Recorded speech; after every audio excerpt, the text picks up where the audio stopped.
The minute you land in Canada, you're walking into an invisible system designed to separate you from your money. It's not a scam, it's just the default setting of the Canadian financial system.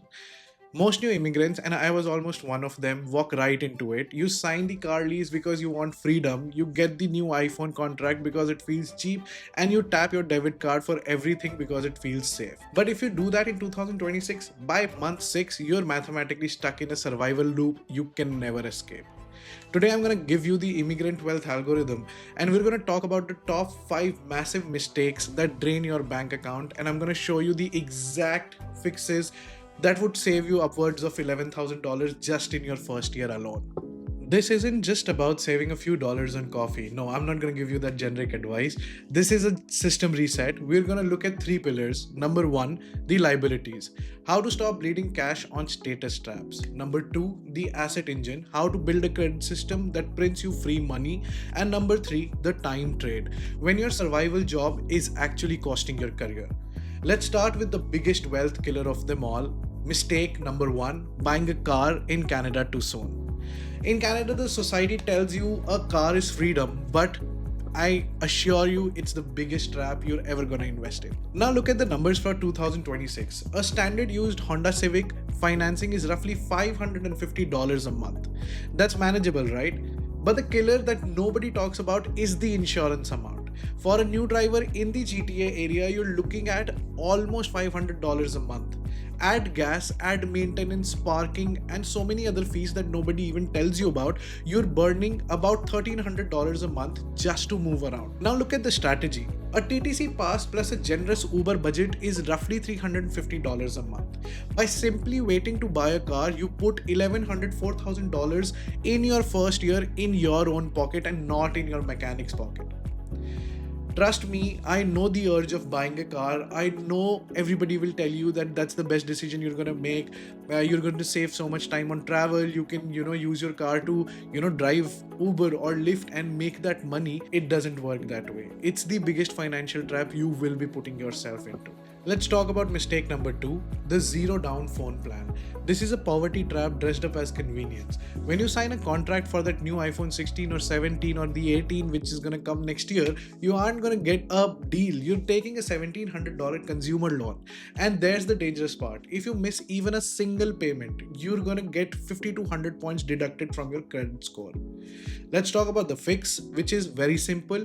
Bring your own device. I'm sure already all of you who are watching and planning to move to this country, you already have your own phone. Just bring that phone here and get a cheap $30 to $40 plan for any internet provider.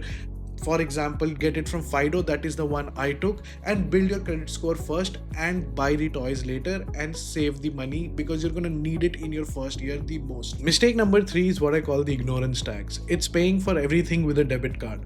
Every time you tap your debit card, you get 0% in return. You're paying full price for a discounted one. The wealthy do not use their own money, they use banks' money to get paid. I'm sure you've heard that. And it really works. Here's the proof.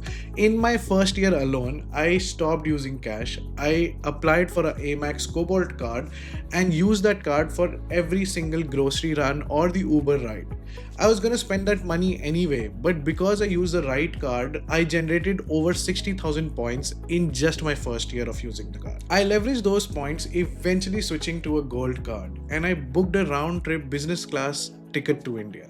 That's a $6,000 flight I got for $0. By that time, in my second year of using these Amex cards, I had generated over 220,000 Amex points.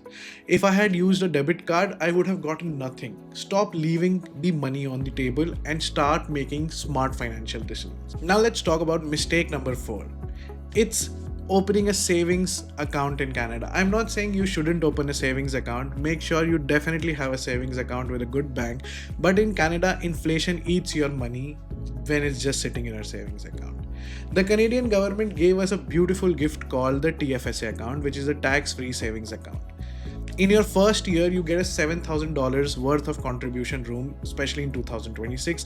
And if you look at this graph and just take the $11,000 you saved in your first year by not buying that car, and if you would invest that in S&P 500 inside a TFSA, every growth that you get is 100% tax free.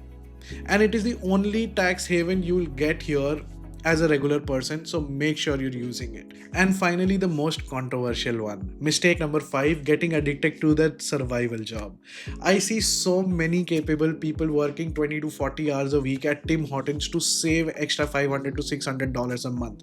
You think you're hustling, you think you're clear, you're making the actual right decision, because all of us immigrants, we are used to thinking that that is the only right way to do things. It is not. Trust me, it is not. Look at the curve. A survival job starts at $17 per an hour. Even if you hustle for 5 years, maybe you get up to $24 per hour, and that's almost a flat line when you see the long-term picture. Compare that to a corporate analyst role that starts at $70,000. In 5 years, you definitely will be earning upwards of $100,000. 1 year of professional career is mathematically worth 2 years of any survival job. Every hour you spend pouring that coffee is 1 hour you aren't networking or learning the right skills. You're trading your future millions for today's minimum wage, and please stop it. I know in some cases it is absolutely necessary for few people to go out there and do part-time jobs, and I'm not stopping you from doing that. Just make sure that if you're doing that part-time job, you're making sure that that part-time job is not your actual goal that you came here for. Your actual goal will always remain the career you always dreamt that you will build when you reach here. So make sure that you do not get stuck in that trap, and let's now see the checklist that will ensure and cover everything we spoke about. So here's your reset checklist for 2026. Number 1, cancel the car surge. Take the bus or the Uber. Especially if you're a student, please make sure you're making full use of your student ID card, because that's going to make sure your transit is either free or heavily discounted.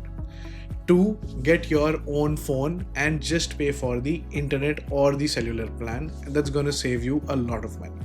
3, make sure you're not just tapping your debit card everywhere. Apply for a good entry-level credit card, even with a fees that gets you points on each of your spends, because that's going to help you save a lot more money in the long run.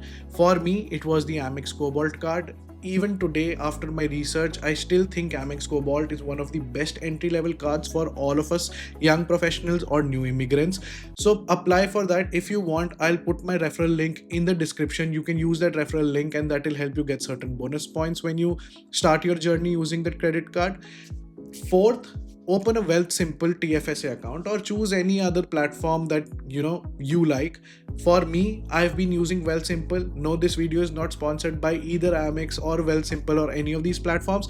I'm naming these platforms because they have actually helped me a lot, and I personally enjoy using them. These are not financial advice. I am not a financial advisor. I am just somebody who's been through the same journey, and I'm trying to give you the right kind of information that I think is going to help you grow in this country. Point 5, and the most important one, quit the survival job as soon as you can afford to, and go all in on your career. If you want to know how to land the $70,000 job or replace the survival income, watch the next videos where I break down the networking strategy, how to meet the right people, how to apply for the jobs you want, and how to upskill. Subscribe to the channel, because I'm trying to build the best community out there for all new immigrants, young professional, and anybody who's ambitious enough who wants to build the right career here. Welcome to the community, and see you all in the next one.